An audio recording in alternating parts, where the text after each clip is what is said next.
নমস্কাৰ বন্ধুসকল, আজি আপোনালোকৰ মাজত A to Z ফেচিলিটি থকা এখন কম বাজেটৰ ভিতৰত এখন আছাম টাইপ ঘৰৰ ড্ৰয়িং লৈ আহিছোঁ। আপোনালোকে দেখা পাইছে এইটো এটা আছাম টাইপ ঘৰৰ ড্ৰয়িং হয়। এইটো এটা 800 স্কোৱাৰ ফিটৰ ভিতৰত এখন ঘৰ। আপোনালোকৰ এই ঘৰখন বহলটো হৈছে আপোনাৰ 29x30। আপোনালোকে দেখা পাইছে 29x30 800 স্কোৱাৰ ফিটৰ ঘৰৰ আপোনালোকে মাত্ৰ 4 লাখ টকাৰ ভিতৰত আপোনালোকে কমপ্লিট কৰিব পাৰিব। আজিৰ ভিডিঅ'টোত আপোনালোকে গোটেইটো ডিটেইলছত ক'বলৈ মই চেষ্টা কৰিম। ভিডিঅ'টো খালি স্কিপ নকৰিব, শেষলৈকে চাব, তেতিয়াহ'লে আজি ঘৰখনৰ গোটেই বিষয়টো আপোনালোকে বুজিব পাৰিব আৰু জানিব পাৰিব। ফাৰ্ষ্টত বন্ধুসকল, মই আপোনালোকক যিটো এইখন ঘৰৰ যিটো এলিভেশ্যন ডিজাইন হয়, একদম চিম্পুল এখন এলিভেশ্যন ডিজাইন হয়। আপোনালোকৰ যিটো থাম্বনেইলত মোৰ যিটো এলিভেশ্যন ডিজাইনটো চাইছে এখন ঘৰৰ, এই এলিভেশ্যন ডিজাইনটো একদম চিম্পুল হয়, একদম কম বাজেটৰ ভিতৰত যাতে আপোনালোকে এখন ঘৰ বনাব পাৰে। সেইটোৰ কাৰণে আজিৰ এই ড্ৰয়িংটো লৈ আহিছোঁ, যাতে আপোনালোকে জাষ্ট এটা চৰকাৰী ঘৰ যদি আপুনি এটা পায়, চৰকাৰী ঘৰৰ লগত যদি আপোনালোকে কিবা এটা পইচা আপুনি যদি এড কৰি আপোনালোকে ইমান ধুনীয়া এখন ঘৰ আপোনালোকে বনাব পাৰিব। এই ঘৰখন আপোনালোকে চাই আছে, এইটো হ'ল ফ্ৰণ্টৰ ছাইডটো। এইটো হ'ল, মই আপোনালোকক ধুনীয়াকৈ দেখাই দিওঁ, এইটো হ'ল ফ্ৰণ্টৰ ছাইড। আৰু এইখন ঘৰত আপোনালোকে পাই যাব 2টা বেডৰুম, তাৰপিছত পাব আপোনালোকে এখন ধুনীয়াখন বাৰাণ্ডা, তাৰপিছত আপোনালোকে এখন লিভিং ৰুম পাই যাব, তাৰপিছত আপোনালোকে সৰু এখন কৰিডৰ, তাৰপিছত কিটচেন আৰু ডাইনিং, তাৰপিছত আপোনাৰ 2টা লেট্ৰিন বাথৰুম পাই যাব। 2টাই লেট্ৰিন বাথৰুম আপোনালোকে 2টা বেডৰুমৰ লগত এটেচ হয়, এক লগত আছে। আপোনালোকে দেখাই পাইছে ইমান ধুনীয়া এখন ধুনীয়া ঘৰৰ ড্ৰয়িং কম বাজেটৰ ভিতৰত আপোনালোকে এই ঘৰখন বনাই কমপ্লিট কৰিব পাৰিব মাত্ৰ 4 লাখ টকাৰ ভিতৰত। ফাৰ্ষ্টত মই আপোনালোকক দেখাই আছোঁ, এইটো হ'ল ফ্ৰণ্টৰ ছাইডটো।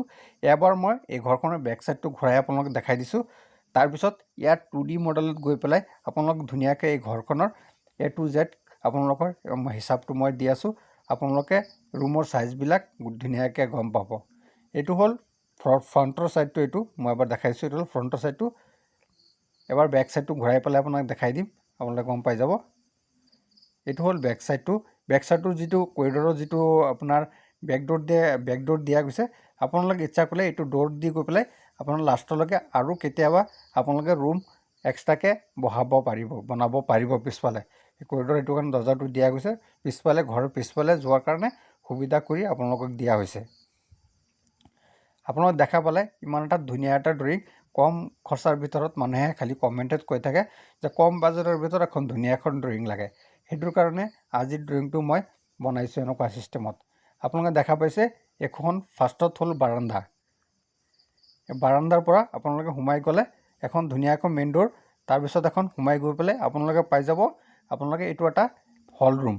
হল ৰুমৰ পৰা লগতে আপোনালোকে পাই যাব এইটো চাইডে এটা বেডৰুম, তাৰপিছত এইটো চাইডে বেডৰুমৰ লগতে আপোনালোকে এটা কৰিডৰ পাব। কৰিডৰটো সোমাই গৈ পেলাই আৰু এখন বেডৰুম পাই যাব। সেইটো কৰিডৰৰ ভিতৰৰ ফালেই দৰ্জাটো আছে। তাৰপিছত আপোনাৰ কৰিডৰ এইটো চাইডে অ'পেন ডোৰটো সোমাই গৈ পেলাই কৰিডৰত আহি পেলাই আপোনালোকে এখন ডাঙৰ কিটচেন পাই যাব। তাৰপিছত আপোনালোকে কৰিডৰৰ লাষ্টত এখন দৰ্জা এখন দিয়া গৈছে। এই দৰ্জাটো দি পেলাই আপোনালোক বেক চাইডে আপোনালোকৰ নেক্সট সুবিধাৰ কাৰণে সেইটো ৰাস্তাটো ৰাখি থোৱা হৈছে, যাতে আপোনালোকে পিছফালে কেতিয়াবা ঘৰৰ পিছফালে যাব হ'লেও ৰুম এখন বনালেও এইটো ছিষ্টেমত আপোনালোকে বনাই যাব পাৰিব। তেতিয়াহ'লে আপোনালোকে এই ঘৰখনৰ গোটেই ডিটেইলছত আপোনালোকে গম পালে।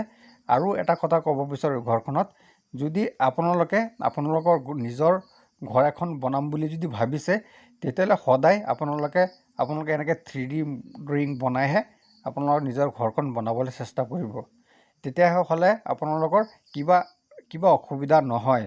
ধৰকচোন আপোনালোকে এনেই এখন ড্ৰয়িং বহি দেখি পেলাই ড্ৰয়িং এখন দি পেলাই যদি ঘৰখন বনায়, আপোনালোকৰ সুবিধা মতে নহয়। তাৰপিছত গৈ পেলাই আপোনালোকে ত'ত গৈ পেলাই ৱালবিলাক ভাঙিব লাগে, আকৌ চেঞ্জ কৰিব লাগে। সেইটোৰ কাৰণে আপোনালোকে যদি এনেকুৱা 3D ড্ৰয়িং বনায়, আপোনালোকে নিজৰ ঘৰখন যদি বনায়, তেতিয়াহ'লে আপোনালোকৰ ঘৰ বনোৱাৰ আগতে আপোনালোকে এনেকৈ মোবাইলত আপোনালোকে চাব পাৰিব যে মোৰ ঘৰখন এনেকুৱা হ'ব আৰু মোৰ দৰ্জাবিলাক ইয়াত হ'ব, অ'ত হ'ব। গোটেইখিনি ফেচিলিটি আপোনালোকে ইয়াত গম পাই আপোনালোকে নিজৰ ঘৰখন বনাব পাৰিব। এনেকুৱা 3D ড্ৰয়িং বনাই যদি আপোনালোকে ঘৰখন বনায় তেতিয়াহ'লে মিস্ত্ৰীৰো কিবা অসুবিধা নহয়, মিস্ত্ৰীটো ধুনীয়াকৈ একদম ইজিলি বুজি পাই যায় আপোনালোকে এনেকুৱা চিষ্টেমত যে হ'ব, সিও তাৰো কিবা অসুবিধা নহয়, আপোনালোকৰ সুবিধা হ'ব, মিস্ত্ৰীৰো সুবিধা হৈ যায়। সেইটো কাৰণে আপোনালোকক কৈছোঁ যে আপোনালোকৰ নিজৰ এনেকুৱা এখন ঘৰ 3D বনাই তাৰপিছত নিজৰ ঘৰখন বনাব। আৰু যদি আপোনালোকে ভাবিছে এনেকুৱা মোবাইলতে বনাব পৰা যায়, যদি আপোনালোকে বনাব নোৱাৰে, মোৰ নাম্বাৰটো কণ্টেক্ট নাম্বাৰটো ডিছক্ৰিপশ্যনত দিয়া থাকিব, তাৰ পৰা লৈ পেলাই আপোনালোকে মোৰ লগত যোগাযোগ কৰি আপোনালোকে এনেকুৱা 3D ড্ৰয়িং বা যিকোনো ঘৰৰ ড্ৰয়িং মোৰ পৰা বনাই ল'ব পাৰিব আপোনালোকে। তাৰপিছত বন্ধুসকল, এইটো ঘৰৰ যিটো জোখমাপটো আছে, ইয়াৰ জোখমাপটো মই আপোনালোকক 2D মডেলত গৈ পেলাই আপোনালোকক ধুনীয়াকৈ কৈ দিবলৈ মই চেষ্টা কৰিম। এতিয়া বন্ধুসকল দেৰি নকৰি বলক 2D মডেল যাওঁ, গৈ পেলাই আপোনালোকে এইটো ঘৰৰ জোখমাপটো মই আপোনালোকক কৈ দিছোঁ। জোখমাপটো আগতে মই কৈ দিছোঁ, ইয়াৰ বহলটো হৈছে আপোনাৰ 29 আৰু দীঘলটো হ'ল 30। ইয়াৰ ভিতৰত এই ড্ৰয়িংটো হৈছে আপোনাৰ 800 স্কুৱাৰ ফিটৰ ভিতৰত। আপোনালোকে এতিয়া ৰুমৰ ভিতৰৰ জোখমাপখিনি মই আপোনালোকক 2D মডেলত গৈ পেলাই ধুনীয়াকৈ মই আপোনালোকক কৈ আছোঁ। আহি গ'ল এইখন ঘৰৰ, এইটো হ'ল 2D মডেল। এইখন যিটো মেপ আছে, এইখন মেপতে আপোনালোকে গোটেইখিনি ঘৰৰ জোখমাপখিনি আপোনালোকে গম পাব। এইটো হ'ল প্লেন ঘৰৰ, যিটো তলৰ ফাউণ্ডেশ্যনৰ প্লেন হয়, এইটো প্লেন হয়। তাৰপিছত বন্ধুসকল, এইটো আপোনালোকে গম পাইছে, মই আপোনালোকক ফাৰ্ষ্টত বেডৰুমৰ চাইজকেইটা কিমান মই আপোনালোকক জনাই আছোঁ। তাৰপিছত গোটেইখিনি ৰুমৰ চাইজবিলাক আপোনালোকক ধুনীয়াকৈ কৈ দিম।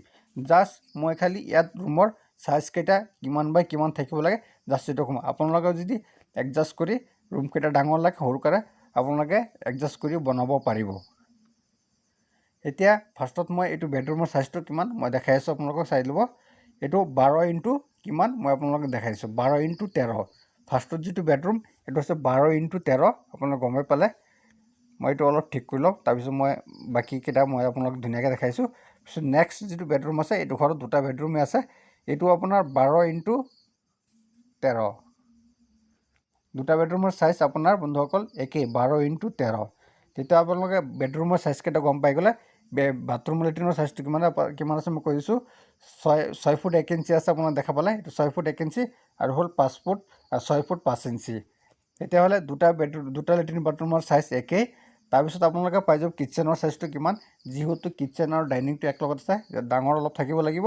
সেইটো কাৰণে আপোনালোকক কৈ দিছোঁ কিমান বাই কিমান আছে, আপোনালোকে গম পাই যাব।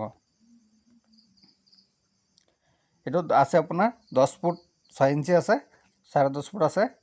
আৰু এইটো ইফালে কিমান আছে মই কৈ দিছোঁ,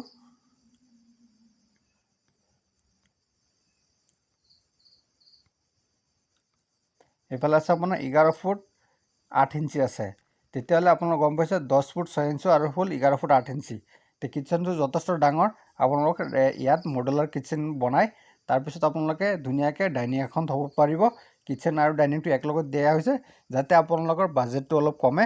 এইটো কাৰণে যদি এক্সট্ৰাকৈ ডাইনিংটো দিয়া যায় তেতিয়াহ'লে আপোনালোকৰ বাজেটটো বহুত বাঢ়ি যায়। সেইটো কাৰণে আমি একেলগতে দিছোঁ যাতে আপোনালোকে খৰচাটো কমি যায় ঘৰখন বনাওঁতে। তাৰপিছত যিটো আমাৰ হল ৰুমটো আছে, হল ৰুমৰ চাইজটো কিমান আপোনালোকক মই কৈ দিছোঁ। হল ৰুমৰ চাইজটো হৈছে আপোনাৰ 12 ইনটু আপোনাৰ হৈ আছে, এইফালে হৈছে 16, 12 ইনটু 16 ফুট। ইয়াত দেখা পাইছে 12 ইনটু 16। তেতিয়াহ'লে বাৰাণ্ডাৰ যিটো চাইজ, মেইন হ'ল বাৰাণ্ডাখন যথেষ্ট ডাঙৰ বাৰাণ্ডা হয়, বহুত ধুনীয়াখন বাৰাণ্ডা।